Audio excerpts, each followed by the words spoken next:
Começa agora o programa Bem Viver, uma prosa sobre saúde, bem-estar, comida e agroecologia. Produção Rádio Brasil de Fato.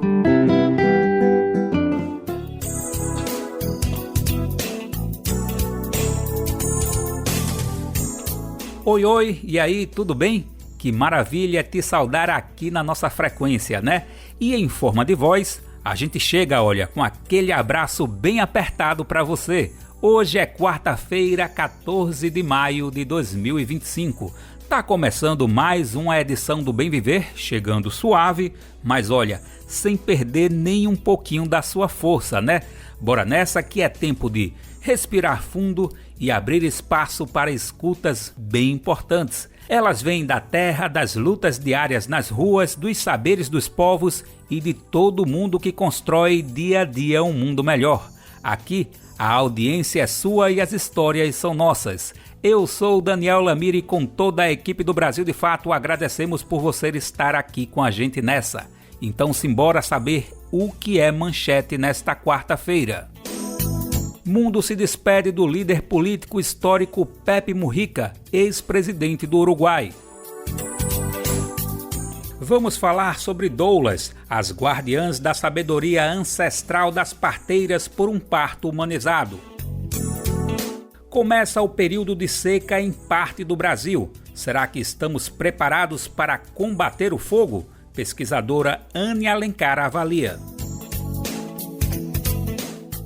Festa dos 207 anos de Marx reúne Marilena Chaui, Érica Hilton e MST no próximo sábado em São Paulo. Tem mais? Tem sim. Tem muita história boa e necessária pra gente e você confere tudinho no Bem Viver completão agora mesmo. Você está ouvindo o programa Bem Viver, uma prosa sobre saúde, bem-estar, comida e agroecologia. Conhecido por seu estilo de vida simples e suas ideias progressistas, Pepe Mujica vai deixar saudades. Nos últimos meses, ele tinha adotado um tom de despedida ao anunciar um tratamento de saúde. E nesta terça-feira, ele se despediu aos 89 anos. O ex-mandatário deixa um legado na política uruguaia por ser protagonista na transformação da Frente Ampla. Hoje, ela é a principal coalizão de esquerda do país. Mujica foi diagnosticado com câncer em abril de 2024 e passou por radioterapia até 16 de junho do ano passado. Ele ainda votou no final do ano passado nas eleições presidenciais. Deu apoio ao candidato da Frente Ampla, Yamandu Orsi, que venceu o pleito e se tornou presidente do Uruguai. Na época, arrancou lágrimas do público presente em um comício do candidato de esquerda. Eles e elas estavam na Praça 1º de Maio, em Montevidéu, e o momento foi registrado em vídeo nas redes sociais. Em suas palavras, o líder histórico defendeu a necessidade de um governo que abra o coração e a cabeça com todo o país. O discurso foi contundente e comovente, com um apelo em prol da educação e da juventude. Vamos escutar um trecho que está em espanhol, mas com um pouco de atenção a gente consegue entender. A frase foi a seguinte: quando meus braços se forem, haverá milhares de braços substituindo-os na luta. E toda a minha vida eu disse que os melhores líderes são aqueles que saem de um grupo que os supera com vantagem.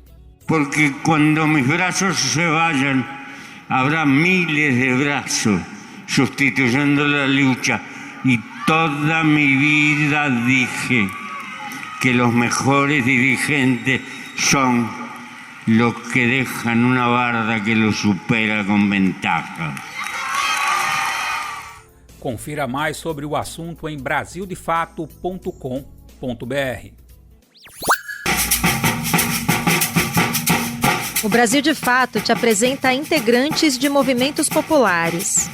Sou o Alir Rabah, sou um brasileiro palestino, descendente de palestinos nascido no Brasil e presido a Federação Árabe Palestina do Brasil, que representa essa demografia emigrada e diaspórica no Brasil. Nós integramos a luta nacional do povo palestino na diáspora para libertar a Palestina que está sob ocupação sionista há 77 anos. E aqui no Brasil trabalhamos para organizar essa comunidade nesse sentido, proteger essa comunidade também dos ataques que ela sofre, especialmente nos últimos tempos de islamofobia. E todo esse trabalho, evidentemente, também agora está sendo impactado pelo genocídio em curso na Palestina. Razão pela qual nós, e graças ao governo brasileiro que atuou muito fortemente nisso, acolhemos uma quantidade muito grande de palestinos que foram repatriados, retirados do grande campo de extermínio chamado Gaza, hoje sob genocídio. E em virtude disso, a FEPAL abriu uma conta humanitária, inclusive, para arrecadar recursos para este acolhimento, já que eles haviam perdido tudo que tinham lá e já tinham saído daqui, retornado para lá alguns, em virtude das dificuldades que tinham aqui. E quem quiser contribuir para esse acolhimento, o Pix desta conta humanitária é ajudegaza@gmail.com. Contamos com todos aqueles que têm sentimento solidário e humano nessa campanha. Você está ouvindo o programa Bem Viver, uma prosa sobre saúde, bem-estar, comida e agroecologia. Bom, agora vamos falar sobre um ofício importante para se preservar o parto natural e humanizado. É o caso das doulas, que atuam como guardiãs do dom ancestral e milenar do partejar. Esse trabalho se depara com as constantes ameaças de perda de seu patrimônio cultural. É o caso da chamada hospitalização do parto, que cresceu bastante nas últimas décadas. Para algumas situações, esse novo cenário de apoio evitou complicações graves no momento de dar à luz, mas com ele, outras mudanças profundas foram feitas e que geram críticas sobre experiências traumáticas e ineficazes. Uma delas é a perda da humanização no processo, muitas vezes por equipes médicas chefiadas por homens. Antes disso, o parto era um evento familiar cercado pelo cuidado de mulheres. Os movimentos pelo parto humanizado ainda questionam se todos os processos necessitam mesmo de hospitalização. Ou seja, será que todas as situações devem mesmo ser tratadas como uma situação de risco em uma maternidade? Quer dizer, há de se reconhecer que algumas situações precisam sim de equipe médicas, mas será que seriam todas? A pauta de reivindicação ainda lista processos hospitalares invasivos e até mesmo envolvendo violência obstétrica. É nesse cenário que as doulas juntam ciência e conhecimento popular para garantir a humanização no parto. Isso para que exista um apoio sobre a mulher, seu corpo e sua decisão sobre a forma como ela escolhe dar à luz. Vamos ouvir na reportagem de Heraldo Paulino. Doula é a profissional que oferece suporte físico e emocional para uma gestação, parto e pós-parto humanizados. Como explica a presidenta da Associação das Doulas do Pará, a DOUPA, Marlúcia Araújo. O parto, o gestar, parir e nascer, antigamente era um evento do feminino, né? Ele acontecia, era um evento do feminino e um evento particular, familiar. Com o advento do patriarcado e do sistema capitalista, ele perde o lugar e chega nesse ponto onde nós chegamos hoje. E é um parto medicamentoso, é um parto hospitalar, né? Como se os corpos não soubessem realizar o que fisiologicamente acontece. Então, antigamente, as mulheres, quando gestante, estavam ali sendo cercadas de parteiras, né, de mulheres que sabem trabalhar com as ervas, né? Então, essa ancestralidade, e que é um saber empírico, nós carregamos isso conosco sempre. Isso nunca vai deixar de existir. Então, acredito que a doula, as pessoas às vezes confundem. Então você é parteira? Quando eu digo que eu trabalho com parto. Aí eu explico. Não, eu sou doula. As parteiras, elas já são umas guardiões antes de nós, elas existem antes de nós. Uma pesquisa da Fundação Perseu Abramo, de 2010, revelou que 1 a cada 4 mulheres sofreu violência obstétrica. No SUS, esse índice chega a 45% segundo o estudo Nascer Brasil, realizado pela Fiocruz em 2012. A educação perinatal, oferecida por essas profissionais durante o pré-natal, é fundamental para prevenir esse tipo de violência, como afirma a doula Raíssa Reis. E aí a gente tem uma série de manuais, a gente tem uma série de normativas do Ministério da Saúde que são normativas que orientam uma assistência adequada às pessoas que estão gestando, que estão parindo, tá certo? Mas que, infelizmente, ainda não são seguidas, né? Porque eu sou uma profissional que eu tenho acesso facilitado a essas diversas informações, que eu me capacitei e estudei para entender essas normativas, para entender quais são as formas de assistência que trazem benefício, como a gente pode auxiliar essa mulher a se sentir mais segura emocionalmente, mas também como eu posso auxiliar ela com métodos não farmacológicos do alívio da dor.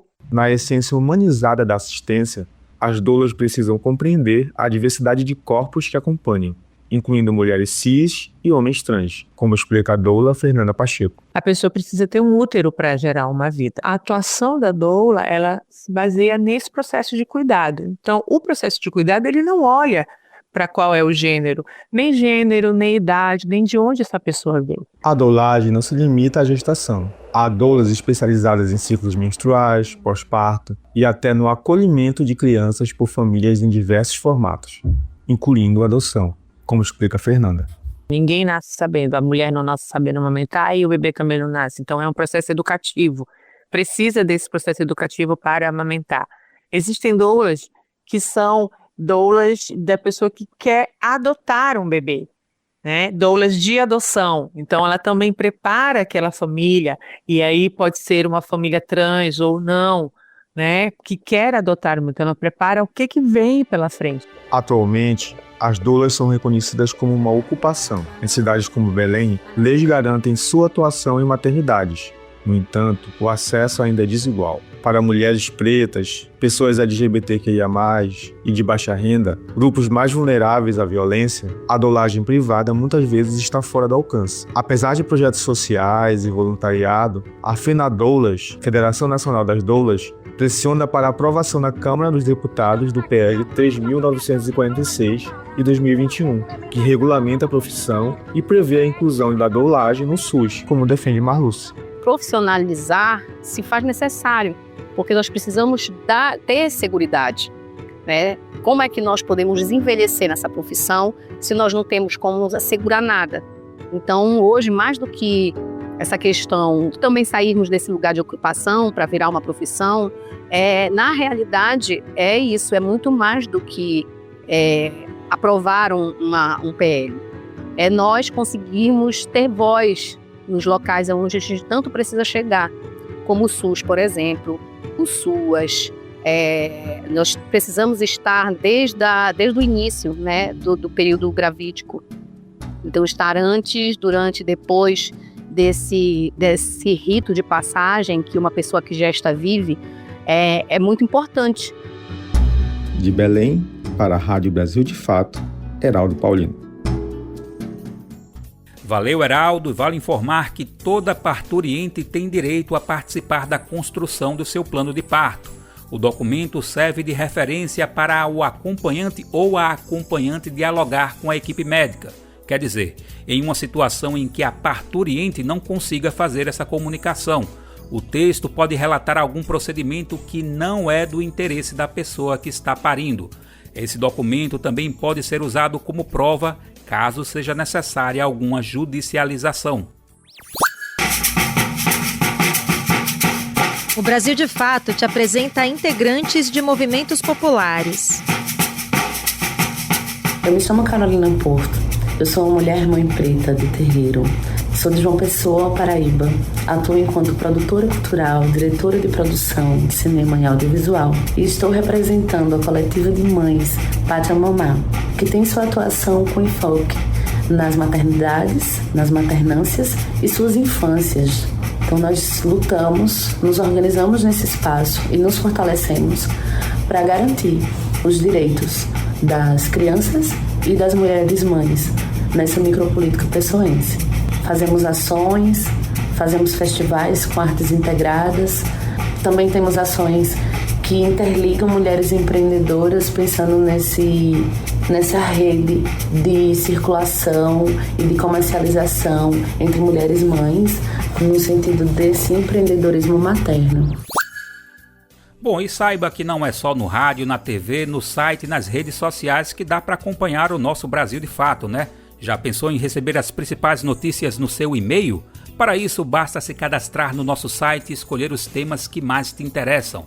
Assim você não perde nadinha sobre os acontecimentos do Brasil e do mundo. E tudo com aquela análise crítica e popular que só o BDF tem. Acesse agora brasildefato.com.br. Eu vou repetir, tá? brasildefato.com.br. Fique por dentro e se informe com a gente. E a grandiosidade da 5ª edição da Feira Nacional da Reforma Agrária permanece na nossa pauta aqui no Bem Viver, né?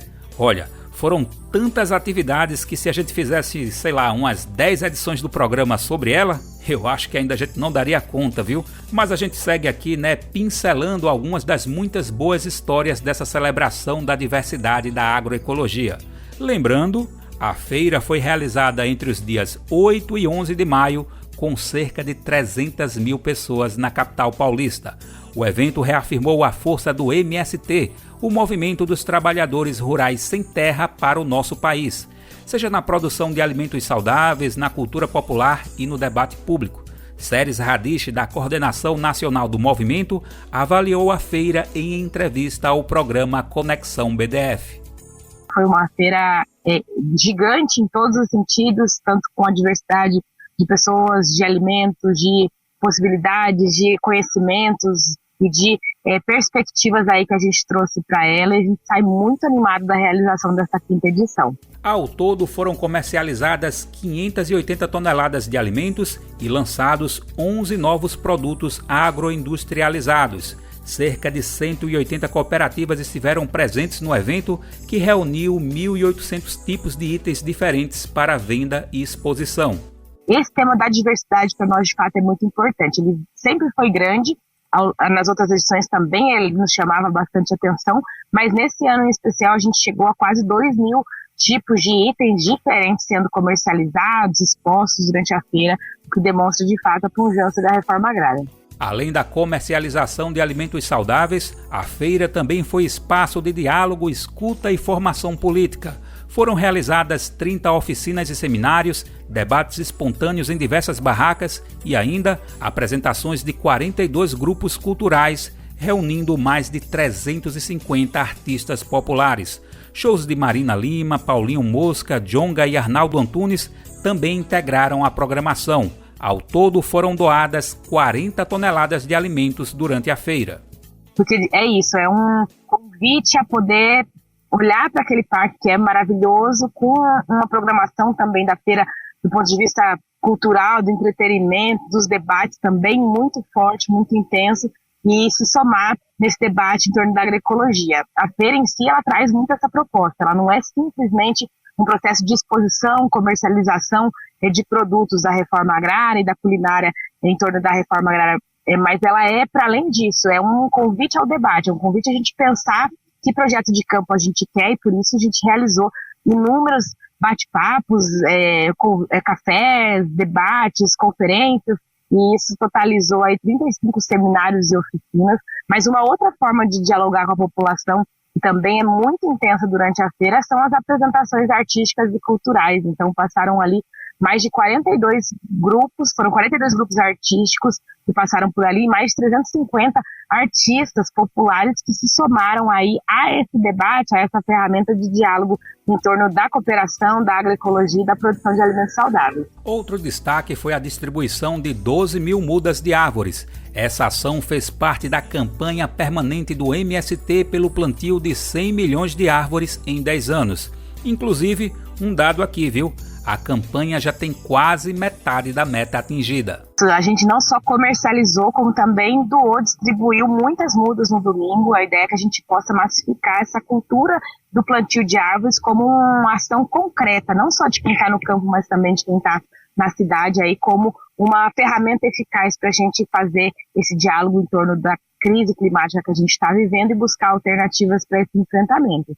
O tema das sementes também apareceu com bastante enfoque na nossa feira. Muitos guardiões e guardiãs das sementes estiveram lá, expondo a diversidade das sementes. A gente entende que esses Dois pilares são fundamentais para a defesa da nossa soberania e da nossa autonomia alimentar e popular no Brasil. Então, o tema da semente, assim como o tema das árvores, ele apareceu com muita força, vinculado, inclusive, a esse outro aspecto, que é o aspecto da mecanização, da ciência, da tecnologia para a agroecologia. Então, a gente tinha lá presentes 10 escolas nossas de agroecologia. Isso também demonstra aí como que esse debate em torno da ciência da agroecologia ele vem se fortalecendo no movimento, e esse compromisso com a massificação da agroecologia e do plantio de árvores no Brasil. A gente está em uma campanha permanente pelo plantio de árvores e produção de alimentos saudáveis.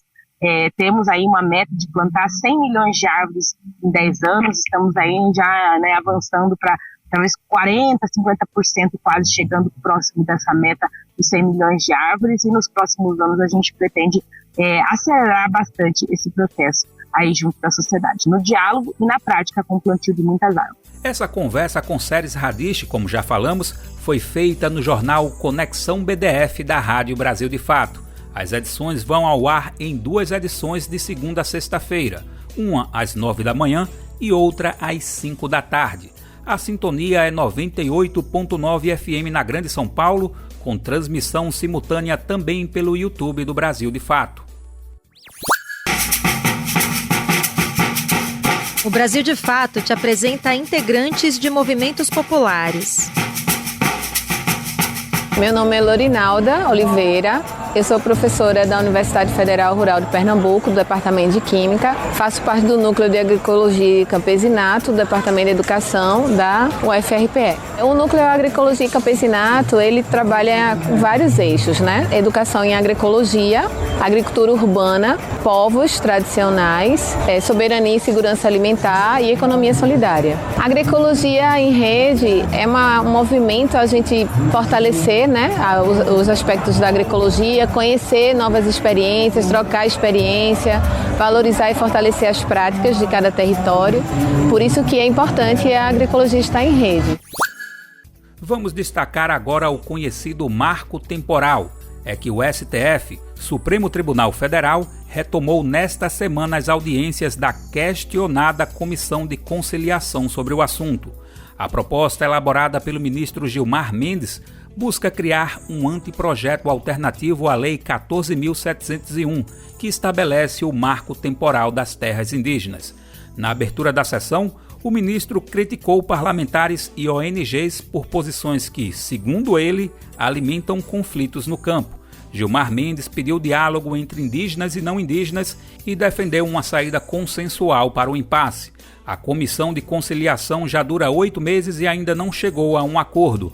Representantes da Articulação dos Povos Indígenas do Brasil se retiraram das discussões. O grupo classifica o processo como ilegítimo e contrário aos direitos constitucionais dos povos originários. Mesmo após a rejeição da tese do marco temporal pelo STF em 2023, o tema segue gerando disputas. O próximo encontro da comissão está marcado para a segunda-feira, dia 19, com previsão de reuniões até o fim de junho. O Brasil de Fato te apresenta lideranças do movimento popular.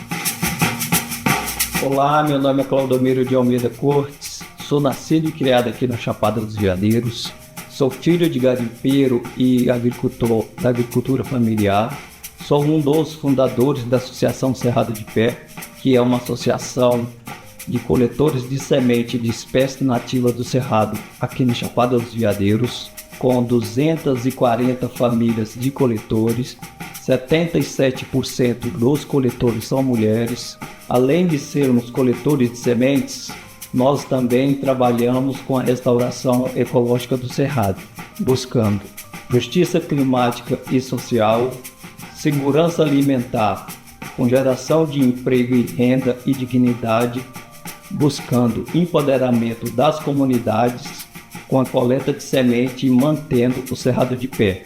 E criamos uma meta de coletar e plantar sementes na mesma quantidade de estrela no céu.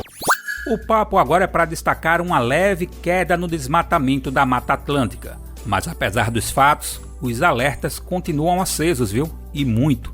É que as matas mais antigas e ricas em vida seguem desaparecendo e silenciosamente. E nesse processo há um grande impacto para o clima, a biodiversidade e até a economia. E o que estaria por trás da devastação desse bioma tão essencial para o Brasil, hein? Porque mesmo com leis em vigor, esse desmatamento ainda persiste. A seguir, vamos conferir os dados mais recentes e os desafios urgentes para proteger o que ainda resta da floresta. Lembrando, o território da Mata Atlântica abriga 70% da população brasileira. A reportagem é de Camila Boen, da Agência Brasil, com locução de Gabriela Carvalho. A área total desmatada no bioma da Mata Atlântica caiu 14% em 2024. No entanto, a perda das matas maduras, com maior biodiversidade e estoque de carbono, teve redução de apenas 2%. Os dados são do Atlas da Mata Atlântica e do Sistema de Alertas de Desmatamento do Bioma, divulgados pela Fundação SOS Mata Atlântica. De forma geral, a redução registrada nos monitoramentos é considerada pequena diante do objetivo necessário, que é o desmatamento zero, conforme avaliou a ONG ambientalista. As perdas permanecem altas, principalmente em áreas historicamente críticas, e avançam sobre matas maduras, que são insubstituíveis em biodiversidade e regulação climática. Segundo a Fundação, os dados mostram que o desmatamento ainda representa uma grande ameaça para o futuro do bioma. A Mata Atlântica abriga cerca de 70% da população brasileira e sustenta mais de 80% do PIB nacional. O Atlas, que é coordenado pela Fundação e pelo INPE, o Instituto Nacional de Pesquisas Especiais, acompanha fragmentos com mais de 3 hectares em áreas de mata madura. Além disso, a perda da vegetação passou de 14.697 hectares em 2023 para 14.366 hectares em 2024, o que representa uma redução de 2% na área desmatada. De acordo com o Sistema de Alertas de Desmatamento Mata Atlântica, a expansão da agropecuária em áreas privadas ainda é o principal motivo do desmatamento. O agronegócio responde pela maioria dos alertas no ano passado. Apesar da redução da área desmatada em alertas menores que 50 hectares, as grandes derrubadas permanecem estáveis. Os levantamentos mostram ainda que, em 2024, mais de 70% das áreas desmatadas estavam em terras privadas ou em áreas sem registro fundiário formal. Segundo a Fundação SOS Mata Atlântica, isso reflete a disputa fundiária e a necessidade de maior regularização e fiscalização. De São Paulo, da Rádio Brasil de Fato, com reportagem de Camila Boen, da Agência Brasil. Locução, Gabriela Carvalho. Valeu, Gabriela, e a gente continua destacando as questões ambientais aqui no programa. É que quem conversa Bem Viver hoje é Anne Alencar. Ela traz dados e análises sobre o início do período de estiagens em parte do país. Vamos ouvir. Conversa Bem Viver com Lucas Salum. O mês de maio já está pela metade, junho começa a anunciar e com isso a gente sabe que é o clima seco que começa a tomar conta do Brasil de norte a sul, leste a oeste. O que há muito tempo sempre foi e até poderia ser até hoje apenas uma constatação climática, olha, vem trazendo traços de preocupação e alerta, principalmente pelo que tem acontecido nos últimos anos, ano passado, ano retrasado também, com a temporada de fogo que vem virando tão costumeira, tão comum no nosso país, principalmente nos biomas mais secos, mas a gente viu também que a própria Amazônia pegou muito fogo ano passado, tomando conta de fumaças país afora. Para entender então o que a gente pode esperar para 2025, haja vista que a temporada de seca está tão próxima, quem conversa Bem Viver hoje é Anne Alencar, ela que é especialista em fogo, doutora em recursos florestais e de conservação, e ela é diretora de ciência do IPAM, que é o Instituto de Pesquisa Ambiental da Amazônia. Desde já, professora, uma alegria poder falar com a senhora mais uma vez. Obrigado pela disponibilidade para atender a gente aqui do Brasil de Fato, viu? Obrigada, Lucas. É muito gratificante estar aqui com vocês e conversando sobre um tema que é muito importante, né, para o nosso país. Sim, fundamental.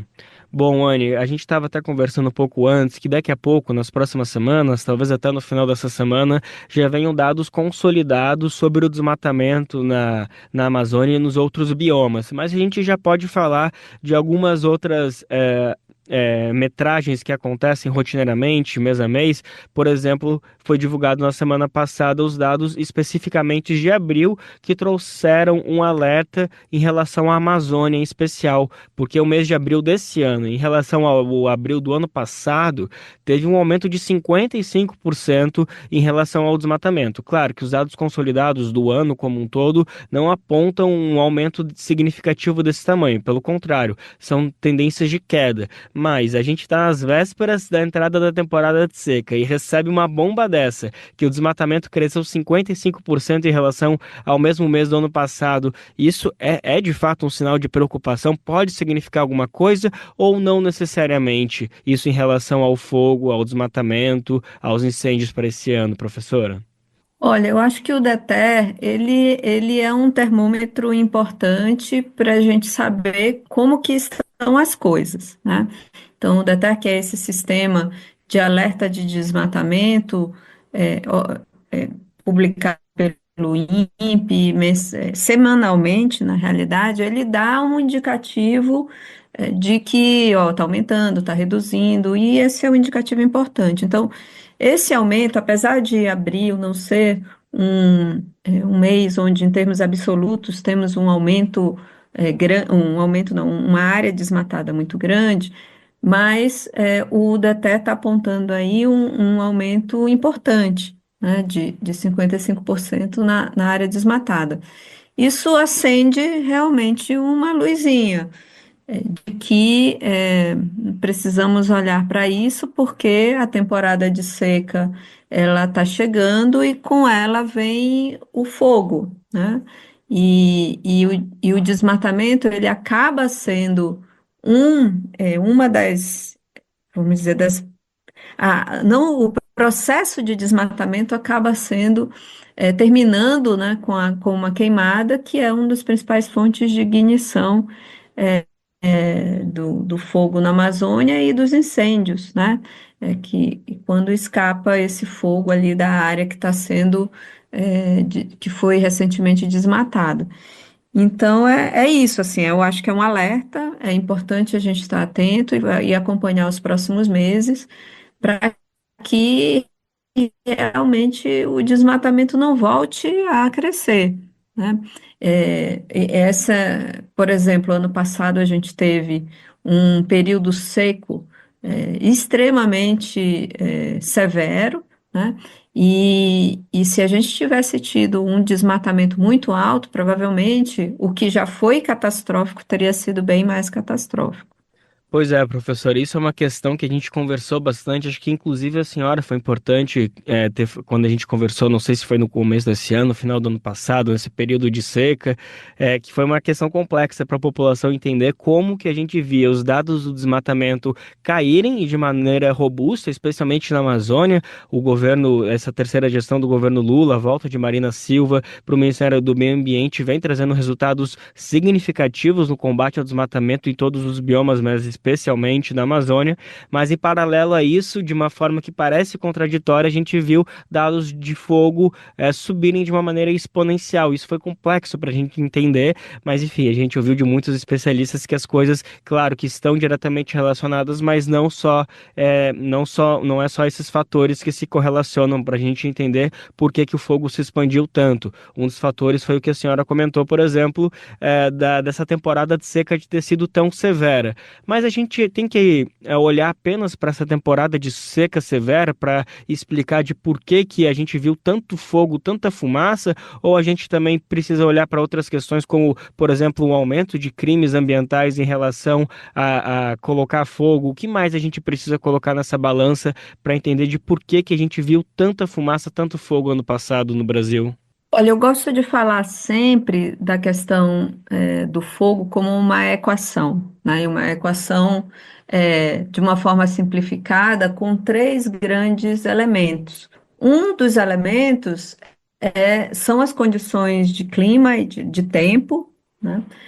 O outro elemento são as relacionadas às condições do material combustível, ou seja, da quantidade, da qualidade desse material combustível, ou seja, daquilo que vai queimar, né? E um terceiro elemento são as fontes de ignição, né? E cada um desses, se você não tem algum desses, né, você não vai ter, por exemplo, incêndios muito alarmantes, né? Você não vai ter incêndios. No caso do ano passado, nós tínhamos uma condição de tempo e de clima muito favorável a incêndios, né? Estava mais seco, temperaturas mais altas, também ventos, né? E mais fortes e tudo. Então, isso tudo faz com que tenha ali o clima ideal para o fogo se propagar. Também, por conta disso, a gente tinha mais material combustível, né? Como a seca foi muito severa, já vinha de 2023, as árvores perderam mais folhas e isso aumentou a serrapilheira, que é aquela cama, vamos dizer assim, de folhas, né, no chão da floresta, e isso era um material combustível perfeito para o fogo se propagar, né? E o terceiro elemento, que poderia ter evitado toda a catástrofe que nós tivemos em relação aos incêndios no Brasil, né, é a questão da ignição, porque principalmente na Amazônia, o fogo ele não começa de forma natural. É muito raro um evento de fogo natural na região. Então, ele começa através da ação do ser humano, né? E então as fontes de ignição elas foram muitas, inclusive criminosas, né?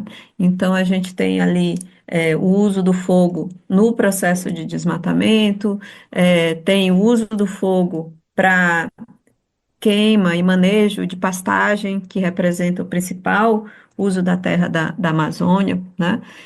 Tem pessoas queimando lixo nas cidades, né? Pequenas, médias cidades ali da região, tem pessoas caçando, pessoas queimando beira de estrada, então tudo isso em um clima favorável, com muito material combustível, vira uma fonte de ignição potencial para grandes incêndios. Então, a gente tem que sempre pensar nesse triângulo que eu falo, nesses três elementos da equação, para poder entender o que acontece com fogo todos os anos. E ano passado a gente teve esses três elementos muito fortes, né? Então, claro que o crime, ele foi um elemento importante, principalmente porque quem quer queimar de forma criminosa quer que queime mesmo, né? E então, todo o potencial de combate àquele fogo, ele vai ser negligenciado, porque a pessoa realmente quer que queime, né? Diferente de um acidente, a pessoa estava ali, queimou o pasto e de repente esse fogo escapa, então provavelmente aquela pessoa vai fazer o possível para tentar apagar. Então é isso, assim. Então a gente tem que pensar sempre nessas três coisas. Perfeito. Agora, bom, professora, voltando à questão inicial, né, falando um pouquinho desses preparativos, do que a gente pode aguardar para essa temporada de seca no Brasil, a gente estava comentando sobre esse dado do DTE que mostrou um aumento significativo do desmatamento da Amazônia no mês de abril, embora os dados consolidados do ano mostrem, claro, uma tendência de diminuição no bioma e outros também. Bom, mas para além desse dado específico do desmatamento, pelo que você tem acompanhado das mobilizações do IBAMA, do Ministério do Meio Ambiente como um todo, da equipe de prevenção aos incêndios, do Previfogo, que faz um trabalho de antecipação desde esse mês de maio, abril talvez, junho especialmente, a senhora já está vendo alguma mudança significativa para que a prevenção ao fogo seja mais eficaz e a gente não tenha os efeitos que a gente viu de fumaça tomando conta de 60%, 70% do país esse ano, como foi ano passado? o que aconteceu no ano passado, de fato, forçou o governo a desenvolver uma capacidade que é uma capacidade bem difícil, que é uma capacidade de articulação, né, entre as diversas agências que atuam para combater o fogo, né? Então, realmente, no ano passado, talvez pouca coisa foi feita no que diz respeito à prevenção, né, antes de começar o período seco, e aí, quando o período seco ele chegou, já chegou chegando, com muitos incêndios no Pantanal, ainda em maio, junho, e de repente isso se espalhou pelo país como um todo, o que foi muito difícil para o combate pelo governo federal, porque, enfim, o combate ele deve ser uma coisa pontual, né, teoricamente. A gente tem que trabalhar numa perspectiva de controle do fogo, numa perspectiva preventiva mesmo, para evitar, para que o combate ele seja eventual, ele não seja a regra. E ano passado isso não aconteceu, e isso acabou fazendo com que realmente várias coisas pudessem se desenvolver. Então, pelo sofrimento, de uma certa maneira. Então, por exemplo, a legislação, né, o PL de manejo integrado de fogo foi fundamental para realmente colocar qual seria a estrutura organizacional, institucional, para que realmente as instituições pudessem se articular num evento de combate, né, ao fogo. E isso é importante porque a gente tem, de fato, competências muito diferentes para o combate ao fogo, a prevenção e o combate ao fogo no Brasil.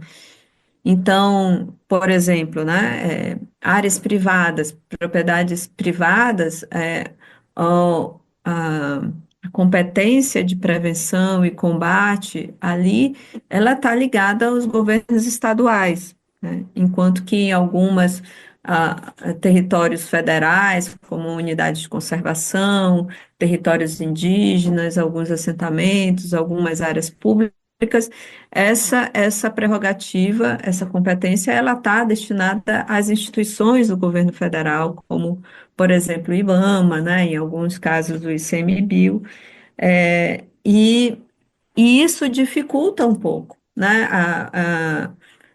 quando você tem essa competência muito bem detalhada, né, no momento em que todo mundo precisa se ajudar e se articular para poder combater um fogo mais feroz, né, e aí realmente você precisa ter algum arcabouço de legislação que ajude isso. Então, isso foi fundamental. Os planos, vários planos foram criados também, né? Planos operativos, planos de prevenção. Então, eu acredito que nós chegamos a 2025 com uma estrutura organizacional e institucional melhor do que nós tínhamos antes para o combate aos incêndios, né? E agora, claro que muita coisa ainda precisa ser feita, né? Porque realmente tem que ter o engajamento dos estados nesse processo. É fundamental, né, que eles se engajem. A questão do combate ao desmatamento, ela tem que continuar sendo uma prerrogativa nesse processo, porque se você reduz o desmatamento, você reduz a chance, né, de ter um fogo acontecendo.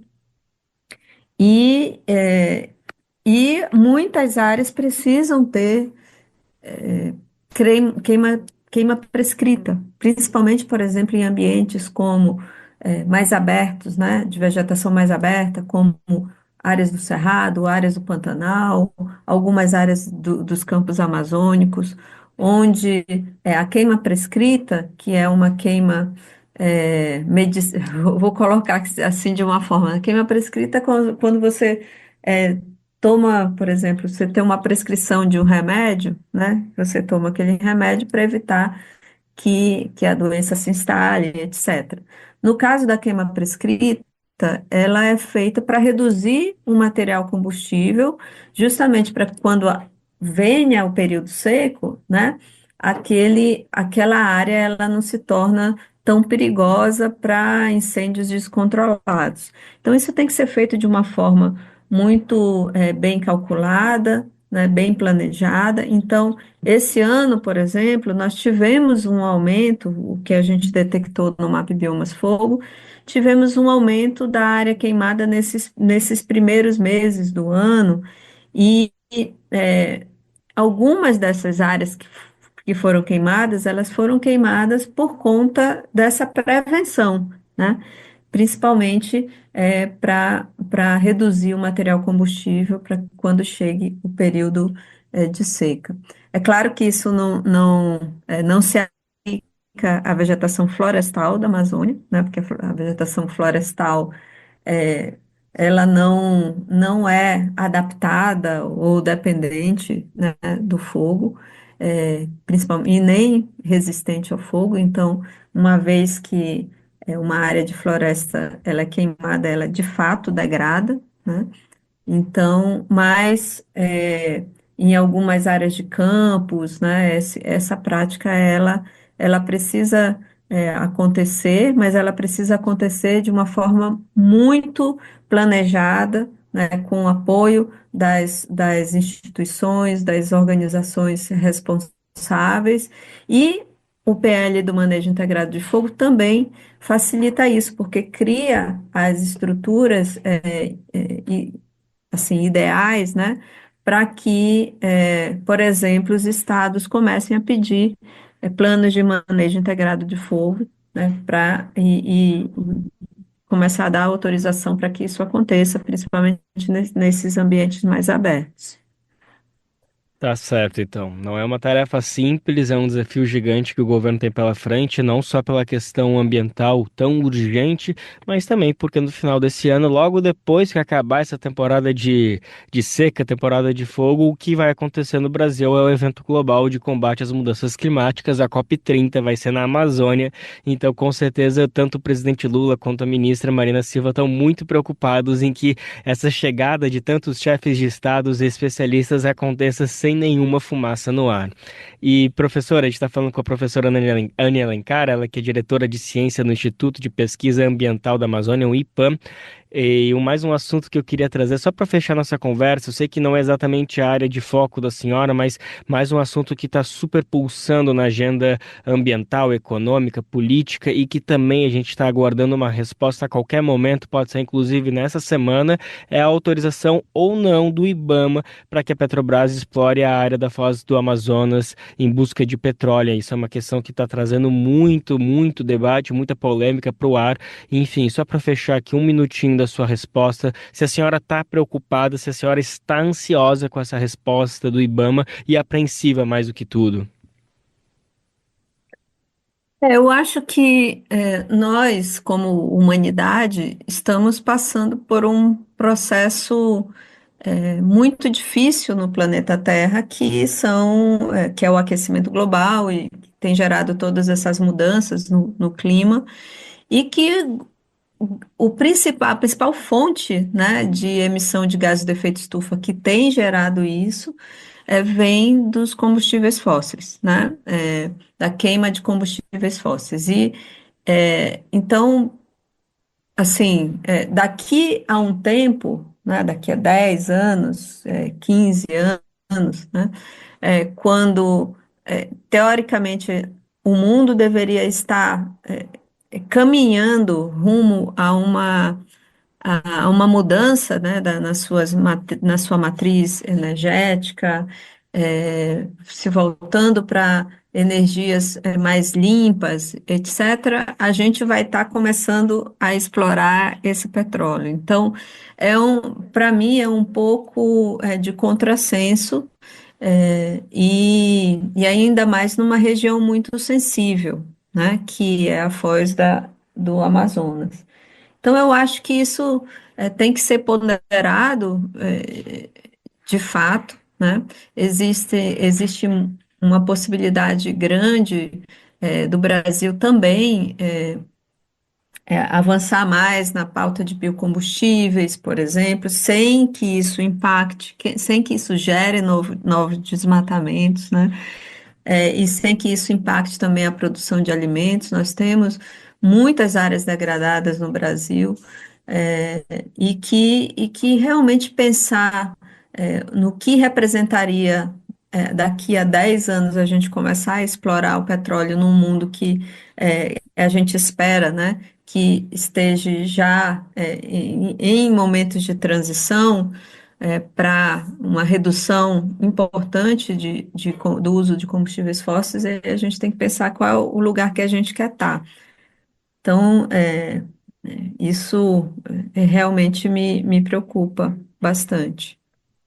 É isso, mais do que uma decisão para começar ou não explorar o petróleo, a gente está falando de uma consequência de pelo menos os próximos 10 anos, afinal é o período aí que vai ser necessário para que esse processo comece e a gente mal consegue imaginar o ano que vem, imagine daqui 10 anos.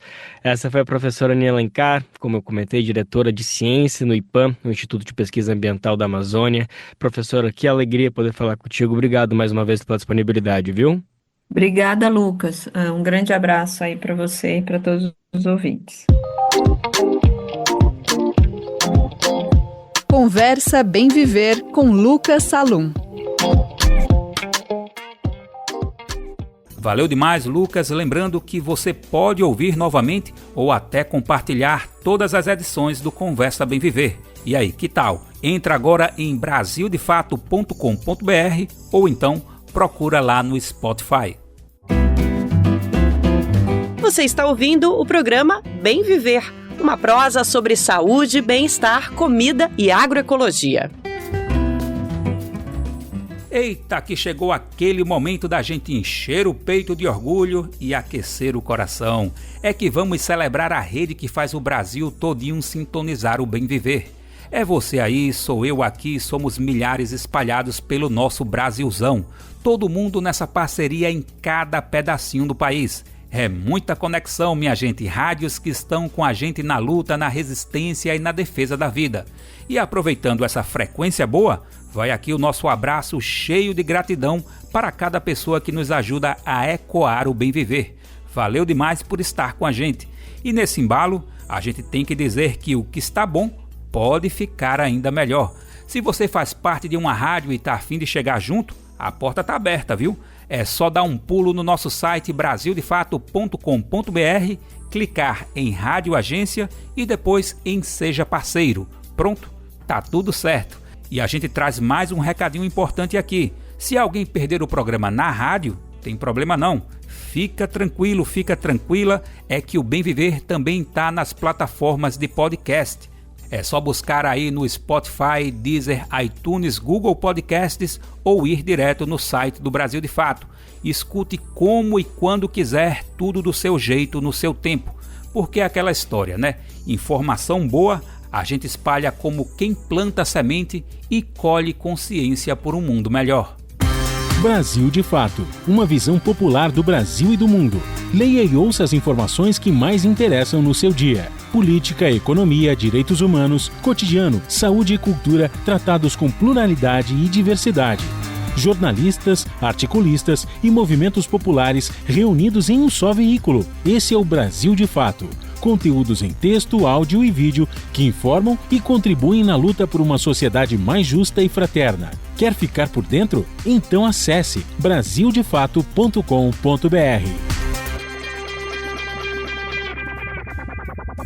Dia 5 de maio de 1808. E aí, já sabe quem nasceu nessa data? Quem falou Karl Marx acertou. E acerta ainda mais ao destacar o legado dele como muito atual no nosso dia a dia. Seus pensamentos e palavras são sementes permanentes da luta por um mundo melhor. Por exemplo, o regime de trabalho da maioria da população é fruto de críticas, né? Ele compromete o tempo, a saúde e a autonomia das pessoas, entre outras questões essenciais da vida.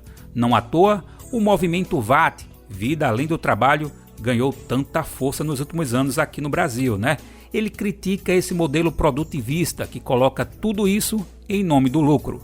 Mas é impossível se pensar o VAT e todas as outras lutas trabalhistas sem considerar todo o legado de Marx. Com a mais-valia explicada por ele, por exemplo, entendemos como o lucro é extraído da classe trabalhadora. Quer dizer, trabalhadores e trabalhadoras vendem sua força de trabalho por um salário, né?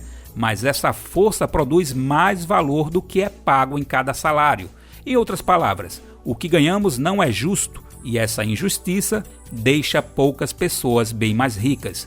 E com isso, obviamente, trabalhadores e trabalhadoras têm menos vida fora do trabalho. Esse é um dos muitos exemplos para se dizer: é impossível pensar o VAT e todas as lutas trabalhistas sem considerar todo o legado de Marx. Enfim, e é justamente neste mês de maio que temos o aniversário de 207 anos do seu nascimento. Essa data, obviamente, merece ser celebrada e a gente destaca aqui um evento nesse sentido. É a festa em São Paulo que vai reunir Marilena Chauí, Érica Hilton e o MST. O evento é gratuito e vai debater a crise ambiental, o identitarismo e o fim da escala 6x1.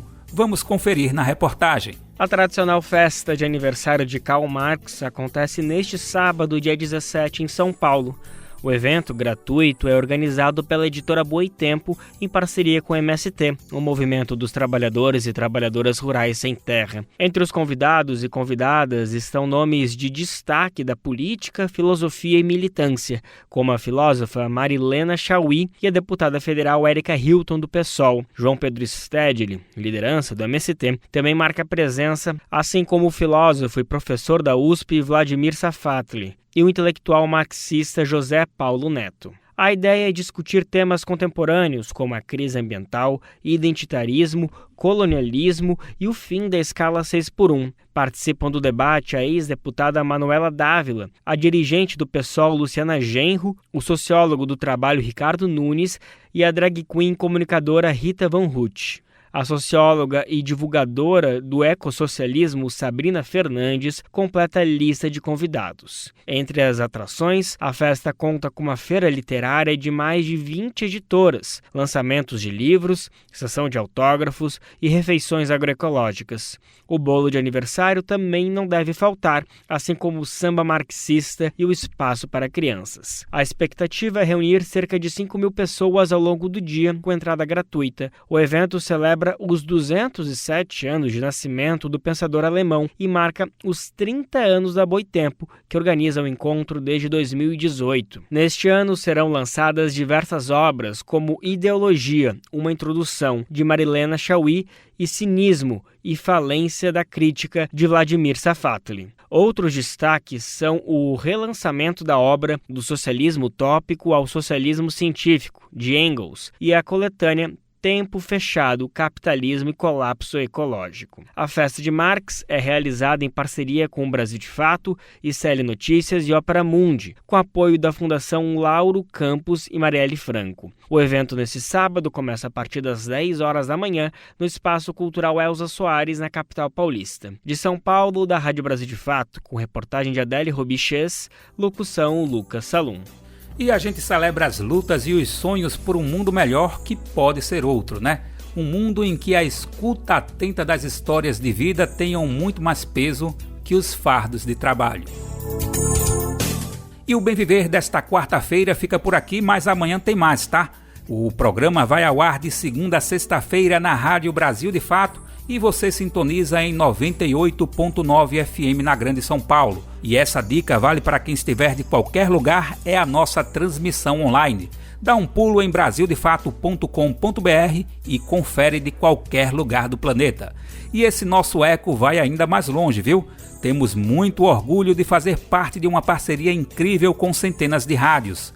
Por isso, em vários lugares do nosso Brasilzão, entramos também em outros horários. A lista completa de emissoras você encontra no nosso site na matéria de divulgação diária do programa. Aqui a gente reforça o agradecimento a esses veículos por estarem com a gente.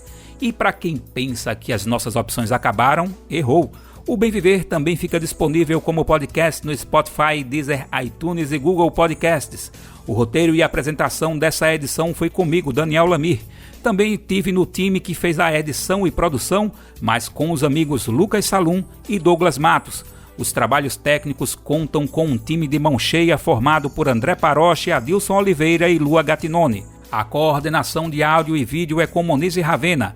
A direção de programas de áudio é com Camila Salmásio. A direção executiva é de Nina Fidelis e ainda temos o importantíssimo apoio de toda a equipe de jornalismo do Brasil de Fato. Valeu, gente, um grande abraço, uma ótima quarta e até a próxima. Você ouviu o programa Bem Viver, uma prosa sobre saúde, bem-estar, comida e agroecologia. Produção Rádio Brasil de Fato.